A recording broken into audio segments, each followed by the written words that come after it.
വാട്ടപ്പ ഇത് പല രീതിയിലും വെക്കാം. പക്ഷേ ഈ ഒരു രീതി എന്ന് പറഞ്ഞു കഴിഞ്ഞാൽ നമ്മളൊരു രീതിയാണ്. വാട്ടപ്പ കയ്യിൽ കിട്ടിക്കഴിഞ്ഞാൽ തലേന്ന് ഒരു 12-13 മണിക്കൂർ മുമ്പ് വെള്ളത്തിലിട്ട് വെക്കുക. വെള്ളത്തിലിട്ട് വെച്ച് കഴിഞ്ഞാൽ 1 കിലോ ഉള്ളതാണെങ്കിൽ ഒരു 2 കിലോൻ്റെ ഏകദേശം ആ ലെവലിൽ വരും. അപ്പോൾ അതെടുത്തിട്ട് എന്ത് ചെയ്യുക, സാധാരണ അതിലെ വെള്ളം അങ്ങ് ഊറ്റിക്കളയും. അങ്ങനെ കപ്പയിലുള്ള ആ വെള്ളം അങ്ങ് ഊറ്റിക്കളഞ്ഞിട്ട് എന്ത് ചെയ്യണം, പിന്നെ നല്ലോണം വെള്ളം ഒഴിച്ച് കഴുകുക. നല്ലോണം വെള്ളം ഒഴിച്ച് കഴുകണം.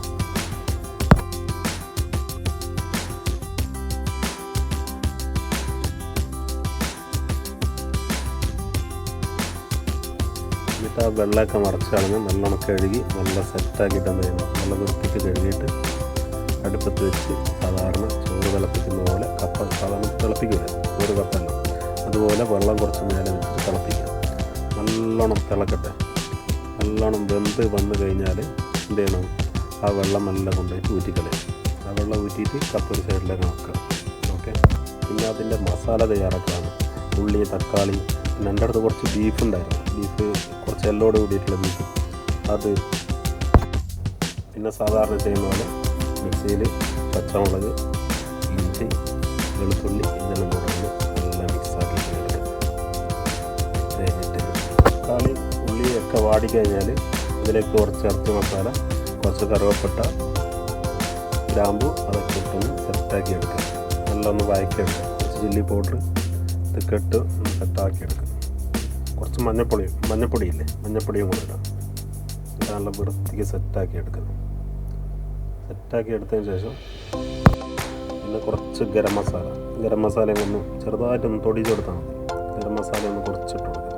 എന്നിട്ട് അതിന് ശേഷം നമ്മളെ കഴുകി വൃത്തിയാക്കി വെച്ച് ബീഫില്ലേ, ബീഫ് അങ്ങോട്ട് കൊടുക്കുക. ബീഫിൻ്റെ എല്ലും അതും ഇതെല്ലാം കൂടിയിട്ടുള്ളൊരു ഇതാണ്, അങ്ങോട്ട് കൊടുക്കുക.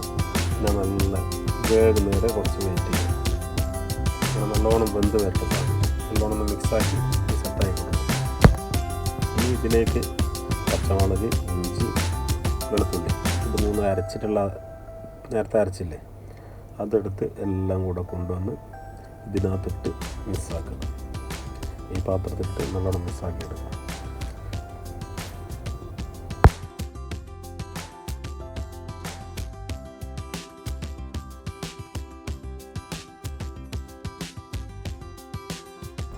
അങ്ങനെ കപ്പ ഏകദേശം വെന്ത് കഴിഞ്ഞ് ഇനി ഇതെന്താക്കാം, നമുക്ക് വെള്ളം ഊറ്റി വെക്കാം.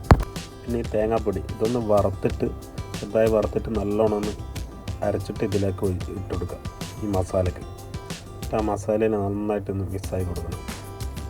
എന്നിട്ടത് നല്ല മിക്സാക്കി എടുത്തിട്ട് എന്ത് ചെയ്യാം, നമുക്ക് പിന്നെ നേരെ അത് കൊണ്ടുപോവുക.